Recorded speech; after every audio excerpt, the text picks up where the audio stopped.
बहुत ही हंसी खुशी का माहौल बन गया है। अब और हंसी खुशी का बन जाएगा। जी हाँ, कि मैं आ गया हूँ। सर्वप्रथम महेश नवमी की इस पावन पर्व की आप सभी को बहुत बहुत शुभकामनाएं। साथियों, क्या कोई बता सकता है गए साल में और इस साल में क्या अंतर है? कुछ खास नहीं यार, 19-20 का। वो 2019 था, ये 2020 है। दोस्तों, हंसी कहीं से भी उत्पन्न होकर आ जाती है, बस हमें उसका आनंद लेते आना चाहिए। मैं तो जहाँ भी जाता हूँ हंसी चुरा लेता हूँ। अभी पिछले दिनों प्रदेश युवा संगठन की मीटिंग जालना में थी। मैं जैसी मीटिंग में पहुँचा, भाई शरद जी काबरा वहाँ ऑटो से पहुँचे। मुझे देख के बोले, संजय जी ये ऑटो वाले भी क्या सेल्फिश हो गए, खाली चले जाएंगे पर लिफ्ट नहीं देंगे। मैं जैसे अंदर गया तो भाई राहुल जी बाहर थी, मनीष जी मुंद्रा से पूछ रहे थे, मनीष भैया 40 के आगे गर्लफ्रेंड रखना चाहिए क्या? मनीष भाई बोलते, नहीं रे राहुल, 40 काफ़ी होती है। मैं और आगे बढ़ा तो एक महिला भाई हनुमान जी मंत्री को पूछ रही थी, आप इतनी अच्छी अच्छी पोस्ट डालते रहो सवेरे, कहीं आप पोस्टमैन तो नहीं? फिर मैं मंच पे गया। मंच में मेरे बगल में सचिन जी चांडक बैठे थे। सचिन जी बोलते, यार संजू, तू भी पूर्व अध्यक्ष, मैं भी पूर्व अध्यक्ष, फिर हमारे जो प्रदेश अध्यक्ष भंसाली जी है, तुझे संजय जी बोलते हैं और मुझे सचिन बोलते हैं। मतलब बात ऐसी नहीं है सचिन, क्या है, पिछले दिनों भंसाली जी का मुझे फोन आया और मुझे कहने लगे, संजय मारो ना कठई जी नहीं लाग रहे हो। मतलब क्यों जी अंकल? हो रहे बोले कटत जी नहीं लाग रहे हो। मतलब इतनी सी बात अंकल, मारा नाव का लारा लगाए लो ना, संजय जी बोलता जाओ मना। तब से मेरे को संजय जी बोल रहे, बाकी कोई विशेष नहीं। दोस्तों, अभी पिछले दिन मैं नांदेड़ गया तो हमारे मित्र एडवोकेट आनंद जी बंग के पास पहुंचा। वहां गया तो एक क्लाइंट बैठा था पहले से। आनंद जी बंग को बता रहा था, वकील साहब मुझे मेरे बीवी से तलाक चाहिए। वकील साहब बोलते, तलाक क्यों बोला? बोले मेरी बीवी 6 महीने से मुझसे बात नहीं कर रही। आनंद जी बोलते, एक बार सोच ले, ऐसी बीवी बार बार नहीं मिलती।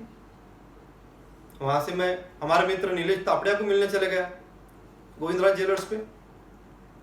टेंशन में बैठा था, सर को हाथ लगा के, मतलब क्यों बे नीलेश, टेंशन में दिख रहा, सब कुशल मंगल तो है बे? तो बोले नहीं यार। मतलब क्यों बे, क्या हुआ?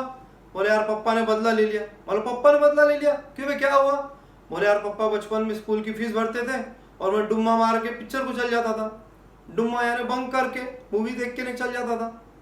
मतलब तो अभी पिछले दिनों यार पप्पा को 4 धाम यात्रा के पैसे दिए और पप्पा बैंकॉक चले गए। मतलब खूब है यार। वहां से मैं अपने आरोग्य मंत्री मनीष दावड़िया के पास चले गया। वहां गया तो मनीष जी को पहले ही एक कॉल आ गया। एक महिला का था, डॉक्टर साहब हमारी उम्र 32 साल है, हमारी स्किन बहुत ही सॉफ्ट और सेंसिटिव है और कलर चट गोरा है, हम सोते वक्त कहाँ लगा है? मरीज जी बोलते, कुछ नहीं, बस कवाड़ लगा लो। ऐसे तो किससे शहरी है साहब। अच्छा, शहर की बात छोड़ साहब, ग्रामीण में भी यही हाल है। अभी पिछले दिनों मैं हमारे गांव को गया था, फुलामला अमरावती जिले में है। मैं जैसे गांव में पहुंचा, देखता तो क्या, 2 महिलाएं बात कर रही थी। पहली दूसरी को कहती है, काय हो वहिनी, तुमच्या नवऱ्याच्या डोक्याला इजापत झाली म्हणे। इजापत बोले तो मार लग गई। अगं हो, आमचे हे लात मारून कंपाऊंडची भीत पाडायला गेले होते। मग काय? मी म्हटलं हो, लात पडून काय कंपाऊंडची भीत पडते, जरा तरी डोकं वापरा। मग काय वापरलं म्हणे याने डोकं। वहां से मैं मंदिर की तरफ चला तो मंदिर के पास और 2 दोस्त मिल गए गांव के। बोले भाऊ, तुम्ही सांगितल्यापासून दारू पिणं सोडलं म्हणे। मला हो का, खरंच? हो खरंच, फुल सोडलं म्हणे दारू पिणं, फक्त कुणी आग्रह केलं तर घेतो म्हणे। मला हो का, हे कोण आहे तुझ्या सोबत? म्हणे याला ठेवलं भाऊ आग्रह कराले।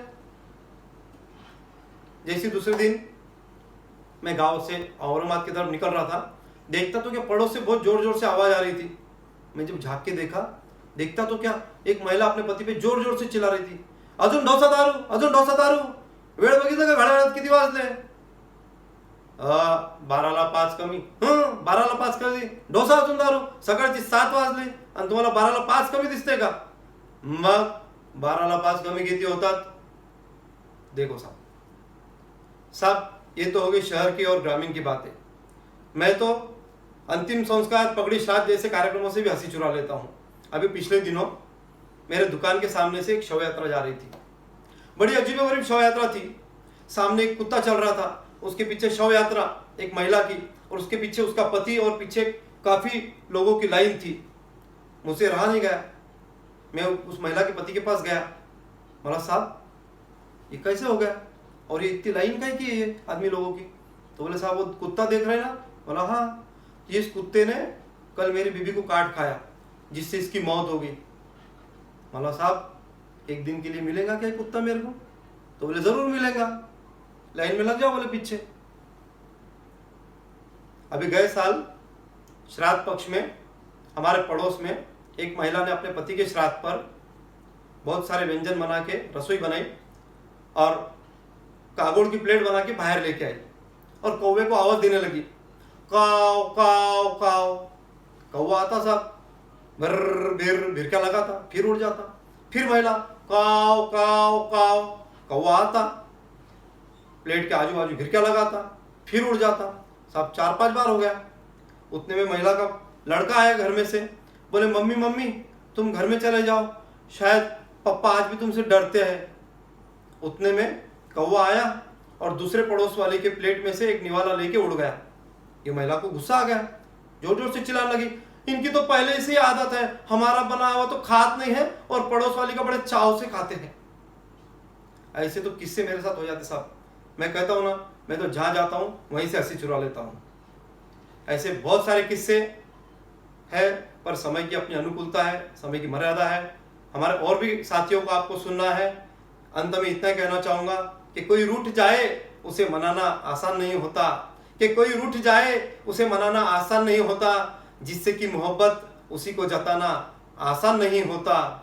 लड़खड़ा लड़खड़ा जाते हैं पाँव औरों के चेहरे पे हंसी लाने में, लड़खड़ा लड़खड़ा जाते हैं पाँव औरों के चेहरे पे हंसी लाने में। यूँ अपने दोस्तों का बना के मजाक दूसरों को हंसाना आसान नहीं होता, दूसरों को हंसाना आसान नहीं होता। जय हिंद, जय महेश।